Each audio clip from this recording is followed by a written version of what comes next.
जैसे कि ना बच्चों, आज हम वेक्टर सब्ट्रैक्शन और वेक्टर एडिशन में बेस्ड क्वेश्चन प्रैक्टिस करते हैं।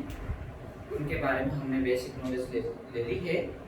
आइए देखिए, if magnitude of vector a plus b equal to magnitude of vector a minus b, then find angle between them. Angle between them मतलब थीटा हमें find out करना है इन दोनों वेक्टर के बीच में। बच्चों, दोनों वेक्टर का मैग्नीट्यूड क्या है? सेम।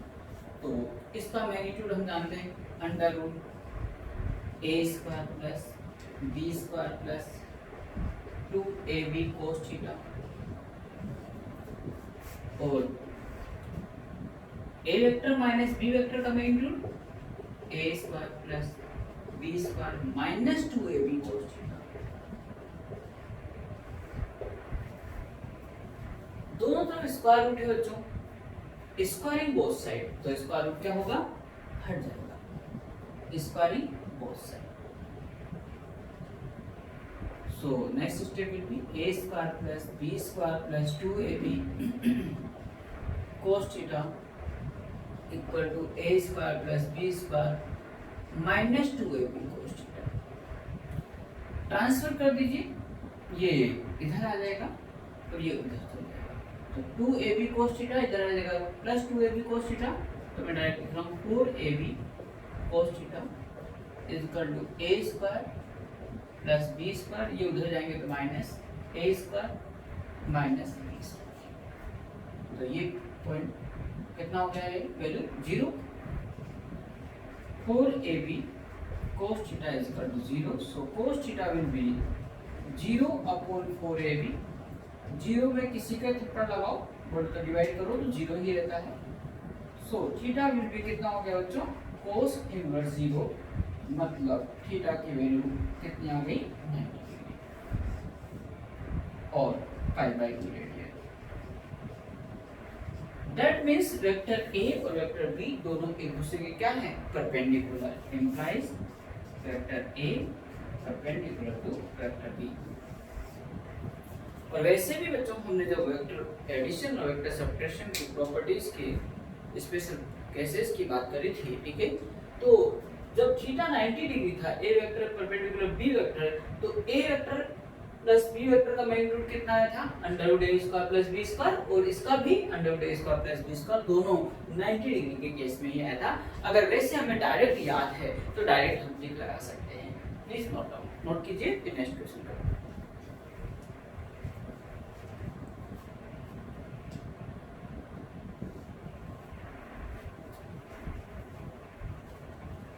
नेक्स्ट क्वेश्चन बच्चों देखिएगा, if resultant of two vectors vector a and vector b is perpendicular to vector a, then find the angle between vector a and vector b।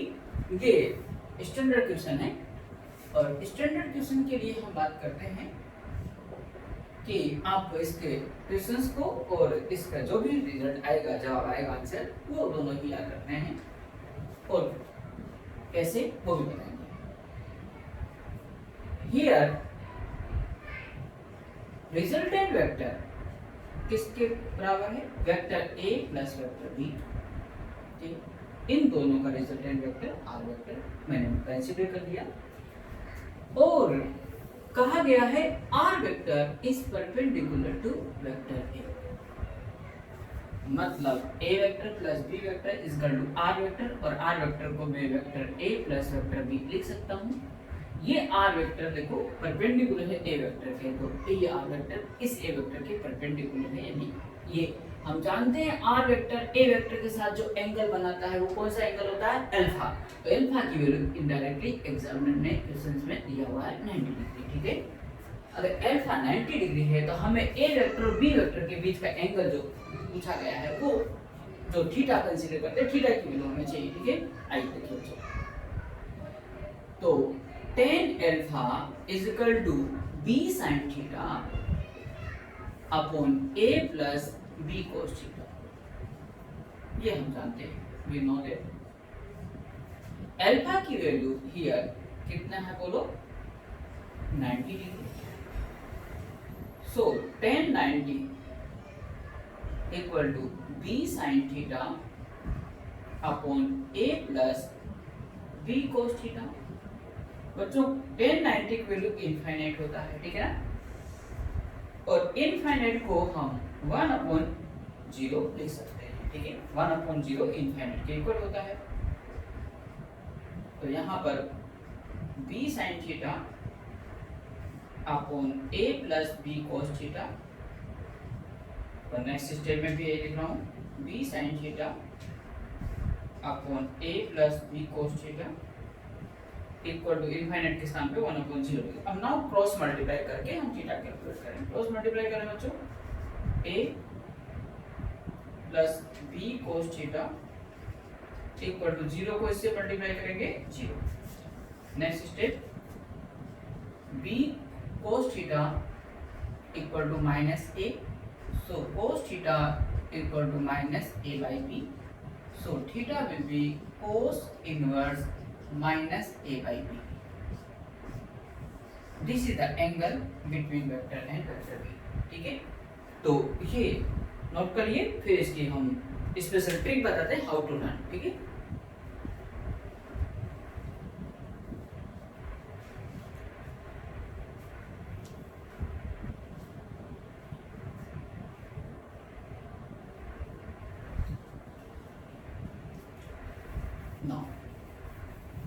Special trick बता रहे हैं बच्चों हम इसी क्वेश्चन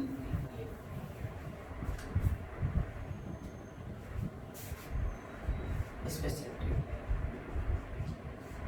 और this question देखिए, यहाँ पे r vector equal to a vector plus b vector है, ठीक है ना, और ऐसा दिया जाएगा p vector plus q vector equal to r vector इसके स्थान पर c वेक्टर d वेक्टर कुछ भी दे सकता है। इन दोनों का रिजल्टेंट जो भी होगा वो इनका सम को रिजल्टेंट वेक्टर ही बोलते हैं, ठीक है। एंड गिवन है r vector is perpendicular to a vector, इन दोनों में से किसी एक के परपेंडिकुलर है कौन, रिजल्टेंट वेक्टर। तो हमें कहा गया then find angle between vector a and vector b, मतलब जिन दोनों को ऐड किया है ना उन दोनों के बीच का एंगल पूछा जाएगा, और उनके बीच का एंगल क्या होता है, थीटा। क्या, थीटा। तो जो थीटा को डायरेक्ट में याद करवा रहा हूं आपको, देखो ट्रिक के साथ थीटा लिखिएगा कोस इनवर्स, क्या, कोस इनवर्स माइनस साइन लगाना, याद कर लिया ना, theta is equal to cos inverse minus. अब देखिए r वेक्टर जिसके परपेंडिकुलर है, किसके है, a के, उसको लिखो ऊपर, दूसरे वाले को नीचे। बोलो श्री गणेश जी महाराज की जय। याद आ जाएगी बात। वापस दो वेक्टर का सम रिजल्टेंट वेक्टर इक्वल दिया गया होगा, और ये रिजल्टेंट वेक्टर किसी एक के परपेंडिकुलर दिया गया होगा। तो इन दोनों के बीच का एंगल, किन दोनों के, जिनको ऐड किया गया है उनके बीच का एंगल, जिसे हम थीटा कंसीडर करते हैं जनरली, ठीक है, वह एंगल कितना होगा, theta is equal to cos inverse लिखिएगा माइनस, याद रखना है आपको, ठीक है। अब क्या करना है, r वेक्टर जिसके परपेंडिकुलर है वह ऊपर और दूसरा वाला नीचे, दूसरा कौन, यानी b। On the other hand, ठीक है, काश ऐसा होता, if r vector equal to a vector plus b vector and r vector perpendicular to b vector, then find angle between vector a and vector b। अब बच्चों यहां पे देखो, पहला तरीका तो मैं आपको बता देता हूं, सो अपने घर पे कर लीजिएगा कि r वेक्टर b के परपेंडिकुलर है, तो यहाँ पे इनडायरेक्टली बीटा की वैल्यू 90 डिग्री है, क्या है, 90 डिग्री, ठीक है। तो लॉन्ग मेथड या थोड़ा सा कैलकुलेशन बड़ी हो वो वाला मेथड जानते हो, tan बीटा का फॉर्मूला लिखना, ठीक बात है क्या, और बीटा क्या करना, 90 डिग्री, और उसी तरह से tan 90 की वैल्यू इनफाइनाइट को 1/0, सेम प्रोसेस करना और आपको थीटा कैलकुलेट करना है, ठीक है ना। अब डायरेक्ट ट्रिक के साथ कैसे करना है वो देखिएगा। थीटा लिखना, कोस इनवर्स लिखना, माइनस लिखना। यहां तक तो याद करवा दिया था। अब आर वेक्टर जिसके परपेंडिकुलर है, किसके परपेंडिकुलर है, बी के, तो बी आएगा ऊपर और दूसरा वाला आएगा नीचे। ये लीजिए, एक सेकंड के अंदर आप इनके बीच के अंदर लिख लीजिएगा, ठीक है ना। प्लीज नोट डाउन और ध्यान रखिएगा, आज के बाद इतना टाइम नहीं लगाना है अपन को, जैसा कि बाकी बच्चे लगाते हैं। तो हमें 1 सेकंड के अंदर, 2 सेकंड के अंदर जवाब दे देना है, ठीक है। ठीक,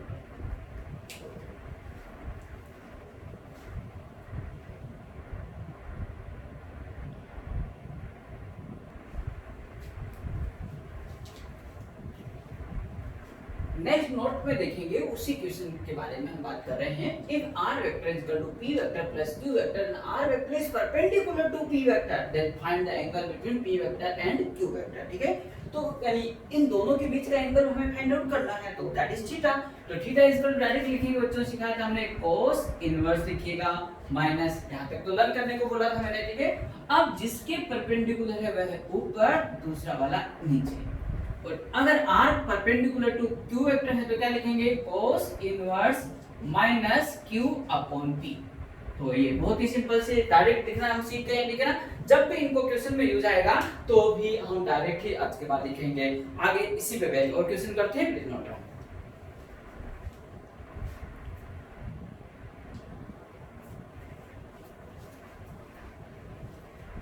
नेक्स्ट क्वेश्चन देखिए बच्चों, if the resultant of two vectors p vector and q vector is r vector, if q vector is double, उसका मैग्नीट्यूड को क्या दिया, double, then the new resultant vector is perpendicular to p vector, then find the vector value of r, मतलब magnitude of resultant vector जो कि इन दोनों vector का resultant था, उसकी वैल्यू हमें फाइंड आउट करना है।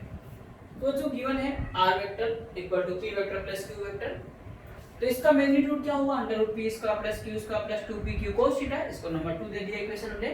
अब कहा गया है प्रॉब्लम में कि r vector perpendicular to p vector हो जाता है, लेकिन कब हो जाता है, जब q को आप क्या कर देते हो, डबल, q को डबल करने पर होता है।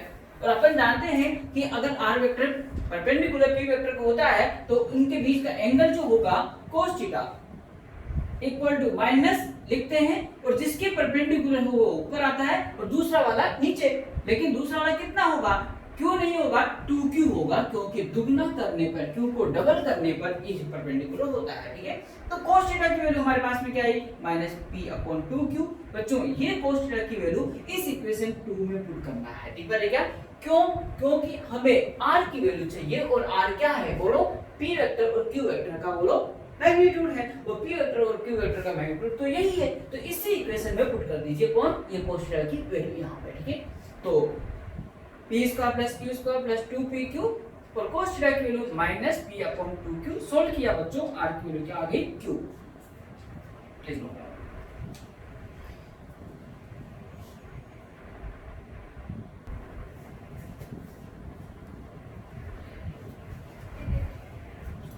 नेक्स्ट क्वेश्चन बच्चों, if resultant of two unit vectors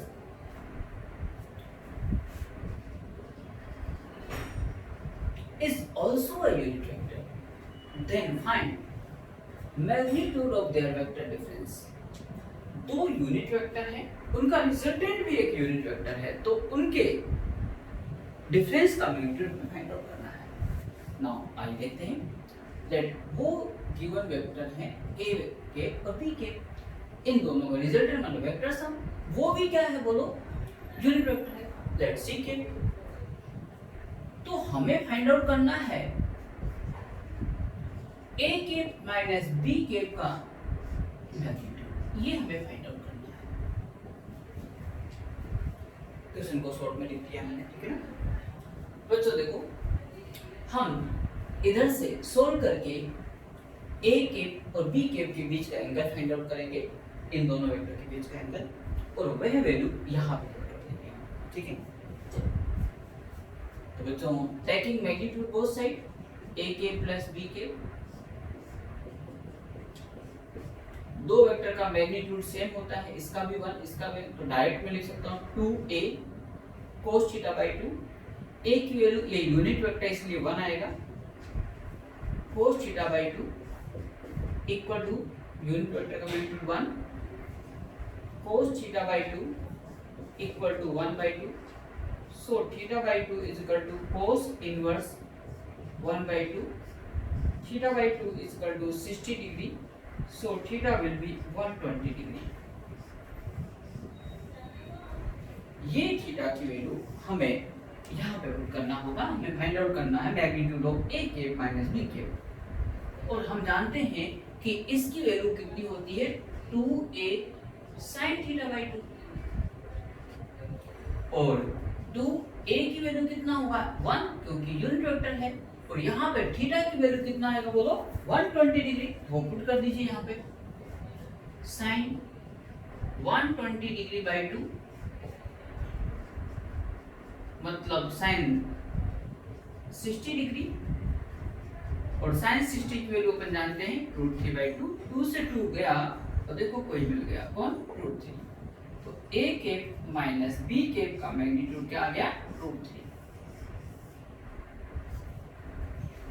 ठीक है बच्चों, तो इसे नोट कर लीजिए, और फिर आइए हम आपको बताते हैं इसे बिना पेन चलाए भी किया जा सकता था, कैसे देखिए। हम जानते हैं क्या, पहला वेक्टर का मैग्नीट्यूड 1, दूसरे वेक्टर का मैग्नीट्यूड भी 1, इनका रिजल्टेंट का मैग्नीट्यूड भी 1। अगर ऐसा होता है, याद है कहानी 120 डिग्री की पिछली बार अपन ने पढ़ा था, तो इन दोनों के बीच का एंगल क्या होगा डायरेक्ट 120 डिग्री, तो विदाउट एनी कैलकुलेशन अपन डायरेक्ट 120 डिग्री, और हमें फाइंड आउट करना है a cap minus b cap का मैग्नीट्यूड। यहाँ पे a cap minus b cap का मैग्नीट्यूड, दोनों का मैग्नीट्यूड 1 1, तो माइनस से तो गाना गाएंगे 2a sin theta by 2, a की value 1, 2 into 1 sin 120 degree by 2 60 degree, sin 60 √3 by 2, 2 से 2 गया देखो √3 मिल गया। ठीक बात है क्या, तो डायरेक्ट हम बिना कैलकुलेशन के बिना पेन चलाए भी इस क्वेश्चन को कर सकते थे बड़े आसानी से। ठीक है, तो नोट करिए, आप भी प्रैक्टिस करना एक बार घर पे बिना पेन चलाए करना।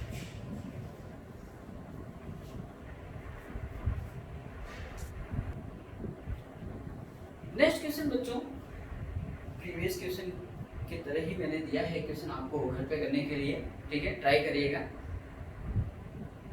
जिस तरह से पहले आपको पिछले वाला क्वेश्चन बताया था उसी प्रकार से आप ट्राई करना, आराम से कर लोगे, वैसे ही क्वेश्चन फाइंड आउट करना आपको। ठीक है, चलिए घर पे तो आप पेन चला के करना, कैसे भी करना, यहाँ पे हम बिना पेन चलाए कोशिश करते हैं, बिना पेन चलाए सॉल्व करते हैं इसको। ठीक है, आइए देखिए, magnitude of a cap plus b cap, मतलब दो यूनिट वेक्टर का जो रिजल्टेंट का मैग्नीट्यूड है वो कितना है √2, तो हमें उनके डिफरेंस का मैग्नीट्यूड फाइंड आउट करना है।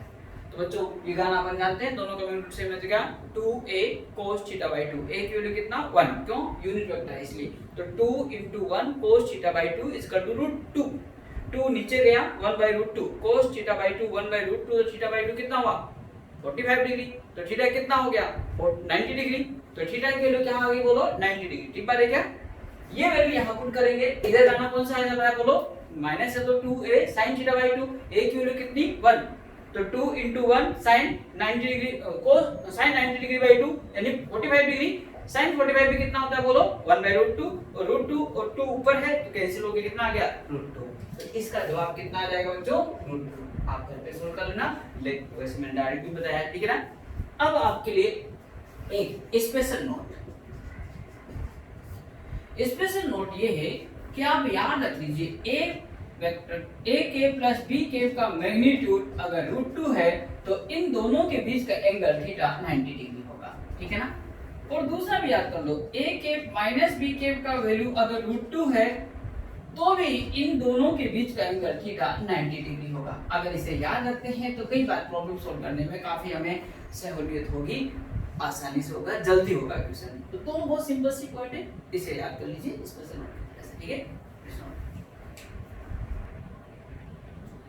नेक्स्ट क्वेश्चन बच्चों, यहाँ पे मैग्नीट्यूड ऑफ a के प्लस b के equal to √2, then find the value of magnitude of a के प्लस √3 b के, इसकी वैल्यू फाइंड आउट। कहने का मतलब क्या हुआ, हम ये बहुत अच्छे जानते हैं, ठीक है ना, कि ए केप प्लस बी केप का मैग्नीट्यूड अगर √2 है तो अभी भी सिखाया था थीटा कितना होगा बोलो 90 डिग्री। So simple. अभी याद आया था? याद है तो डायरेक्ट लिखिएगा, नहीं तो सोल्व करके लिखिएगा। तो टाइम हमारा बच गया। नाउ हमें फाइंड आउट करना है इसकी वैल्यू। तो इसका मैग्नीट्यूड क्या होगा बोलो? अंडर रूट ए का ए केप का स्क्वायर 1, इसका पूरे का स्क्वायर √3 का स्क्वायर, इसका तो 1 होता है, प्लस 2 इंटू 1 √3 कोस, इन दोनों के बीच का एंगल कितना बोलो 90 डिग्री, ठीक है।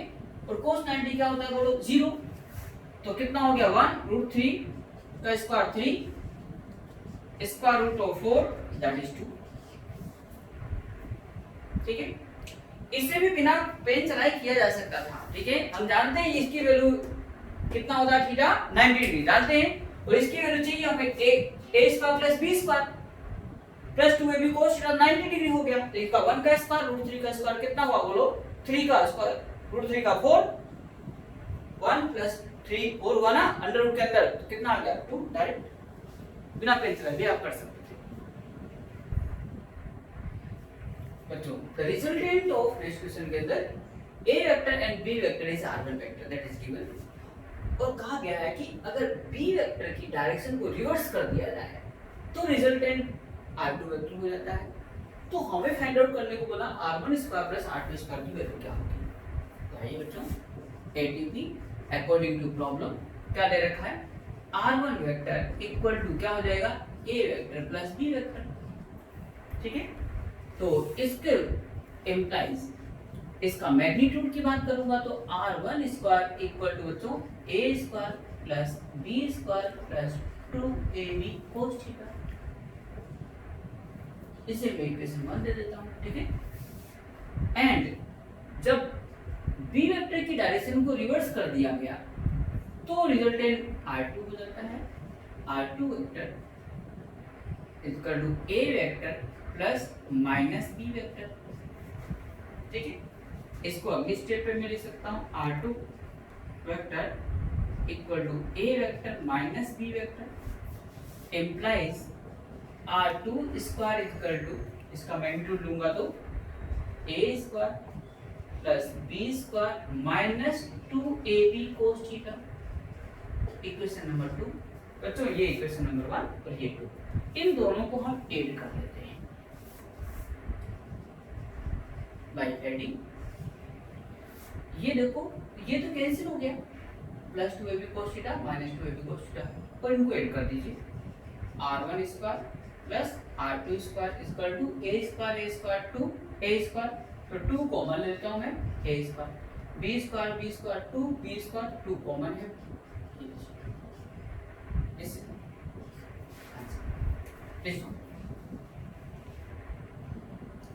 नेक्स्ट क्वेश्चन बच्चों गिवन है p equal to q equal to r, यानी तीनों वेक्टर का मैग्नीट्यूड सेम है यानी लेंथ बराबर है, ठीक है। If p vector plus q vector is equal to r vector then angle between p vector and r vector is theta, ठीक है। और दूसरे केस में यदि ऐसा हो p vector plus q vector plus r vector is equal to 0 vector, तो p vector और r वेक्टर के बीच का एंगल क्या है बोलो θ2। हमें θ1 θ2 में रिलेशन फाइंड आउट करने को बोला गया है। तो बच्चों देखो according to problem p vector plus q vector equal to r vector, ठीक है। और हमको गिवन है क्या p equal to q equal to r, तो इसमें लॉ ऑफ ट्रायंगल हम लगा रहे हैं p vector plus q vector equal to r vector, ठीक है। तीनों साइड बराबर होंगी, क्यों? तीनों की मैग्नीट्यूड सेम है, ठीक है ना। तीनों की लेंथ बराबर होगी, इसका मतलब, ठीक है। मैग्नीट्यूड सेम होने का मतलब लेंथ बराबर होना, ठीक है। अब ये तीनों लेंथ बराबर है और ट्रायंगल है, तो कौन सा ट्रायंगल हुआ? इक्विलैटरल ट्रायंगल, ठीक है। तो ये एंगल सभी कितने होंगे 60 degree and 60 degree. In this situation angle between p vector and r vector जिसको θ1 बोला गया है दैट इज θ1। देखो p वेक्टर और ये q वेक्टर एक का हेड दूसरे का टेल मिल रहा है, ठीक है। तो हमने बताया था ये एंगल नहीं, ये एक्सटीरियर एंगल होगा, क्या? इन दोनों के बीच का एंगल, कितना होगा बच्चों, ये 120 डिग्री। तो कितना हो गया 120 डिग्री, ठीक है, थीटा 1 के लिए। अब दूसरे केस में now p vector plus q vector plus r vector equal to 0 vector. तीन वेक्टर का वेक्टर सम 0 वेक्टर आ रहा है, इनका तीनों का ऑर्डर क्या होगा, सेम होगा। वेक्टर p वेक्टर q और ये वेक्टर r, तीनों सेम ऑर्डर में होंगे और लेंथ बराबर होंगी, इक्विलेटरल ट्रायंगल होगा, ये सभी एंगल 60 डिग्री के होंगे। इस कंडीशन में angle between p vector and r vector, देखो ये p vector and r vector, p vector और r वेक्टर के बीच का एंगल यहाँ पे थीटा 2 है। क्या है, थीटा 2। यहाँ पे सॉरी p वेक्टर और r वेक्टर के बीच का एंगल ये 60 डिग्री है, सॉरी ठीक है ना, कितना है 60 डिग्री, क्योंकि ये p वेक्टर है और ये r वेक्टर है, तो ये इन दोनों का टेल से टेल मिल रहा है बच्चों, ठीक है ना। तो ये वाला एंगल इनके बीच का होगा, ठीक है ना, ये वाला सॉरी, तो 60 डिग्री। और यहाँ पर देखो ये p वेक्टर और ये r वेक्टर, एक का हेड मिल रहा है और दूसरे का टेल, तो ये बाहर वाला एंगल होगा, एक्सटीरियर एंगल, जो कि कितना होगा 120 डिग्री। तो ये 120 डिग्री, तो 120 डिग्री को कितना लिख सकता हूँ, 2 इंटू 60 डिग्री, और 60 डिग्री के स्थान पे क्या लिख सकता हूँ, थीटा 1। तो theta 2 is equal to theta 1, तो theta 1 is equal to theta 2 by 2। Please note down. Next question दिया गया है बच्चों, the sum of magnitude of two forces acting at a point is 60 newton, ठीक है। If the resultant force is 8 Newton and that is perpendicular to the smaller force, then find the value of forces. दो force है, उनका सम 60 Newton होना चाहिए। Resultant force जो है वो छोटे फोर्स के परपेंडिकुलर है, उसकी वैल्यू 8 न्यूटन है, ठीक है। हमें वे दो फोर्स फाइंड आउट करने हैं। लेट बच्चों, फर्स्ट फोर्स को मैंने x न्यूटन मान लिया, तो दूसरा कितना होगा 16 माइनस x, दोनों का सम करूंगा तो कितना आ रहा है 16 आ रहा है, ठीक है। तो इसको x स्मॉलर फोर्स मान लिया, ये स्मॉल फोर्स, इसके परपेंडिकुलर जो है कौन है बोलो, ये 8 न्यूटन रिजल्टेंट है, तो ये रिजल्टेंट है परपेंडिकुलर, तो दूसरा वेक्टर इस तरह से होगा, कितना है 16 माइनस x। अब देखिए यहाँ पे पाइथागोरस थ्योरम हम यूज कर सकते हैं, उसको यूज करके हमने 16 माइनस x का whole square equal to x square plus 8 का स्क्वायर, और बच्चों ये क्वाड्रेटिक इक्वेशन बनेगी, सोल्व करने पे आपको x की वैल्यू 6 न्यूटन मिल जाएगा। और तो सेकंड फोर्स क्या हो जाएगा 16 माइनस x, 16 माइनस x की वैल्यू ये जो प्राप्त होगी अपन को सोल्व करने से 6 लिखा, और ये सोल्व करने से 10, ठीक है। तो आप सोल्व घर पे कर लीजिएगा, बाकी मैंने बता दिया है। बच्चों next question, find the angle between A vector and resultant of these two vectors. इसमें इंपॉर्टेंट पॉइंट होता है बच्चों, क्वेश्चंस को, प्रॉब्लम को हम बहुत अच्छे से रीड करें पहले, फिर उसे सेंस करें कि प्रॉब्लम में बोला क्या गया है, कह क्या रहा है, पूछ क्या रहा है, उसको पूरी तरह माइंड में सेट करें। फिर उसके बाद हम उसी डायरेक्शन में अगर सोचेंगे तो 100% करेक्ट होने के चांस होंगे, बशर्ते उसके बारे में बेसिक नॉलेज हो, ठीक है। आइए बच्चों देखिएगा, हमें कहा गया वेक्टर ए, वेक्टर ए और इन दोनों के रिजल्टेंट वेक्टर, रिजल्टेंट का मतलब वेक्टर सम होता है, तो आइए आर वेक्टर, इन दोनों का सम ए वेक्टर प्लस बी के प्लस ए वेक्टर माइनस बी के, तो चाहिए प्लस बी के माइनस बी के कैंसिल हो गया, कितना आ गया 2a वेक्टर। तो अब देखो क्वेश्चन क्या बन गया, a वेक्टर और 2a वेक्टर के बीच का एंगल बता दीजिए, तो पता पड़ गया होगा a वेक्टर अगर ये है तो 2a वेक्टर क्या होगा, डबल लेंथ का होगा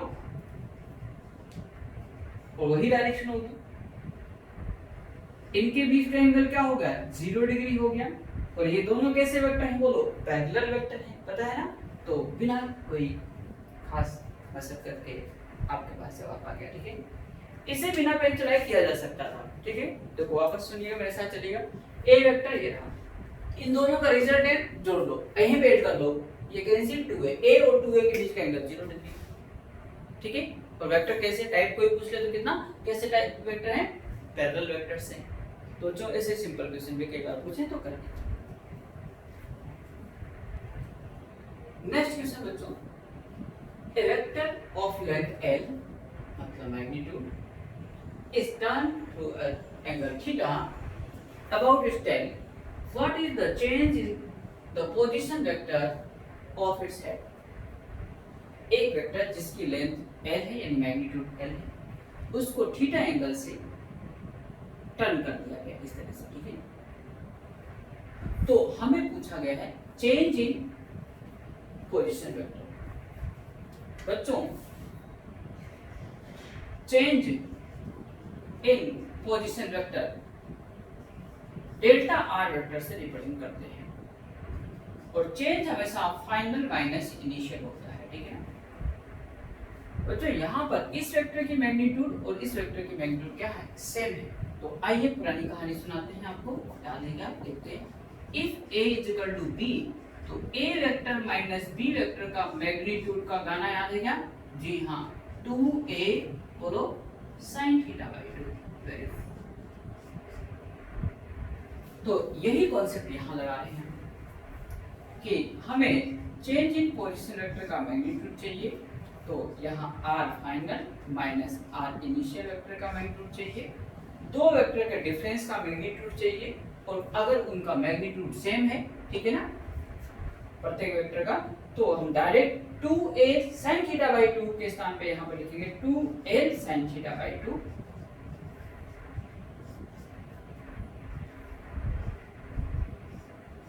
that magnitude of change in position vector. तो डायरेक्ट उसी कॉन्सेप्ट से हमने लिख दिया, ठीक है। a के स्थान पे क्या लिख दिया, l लिख दिया, ठीक है।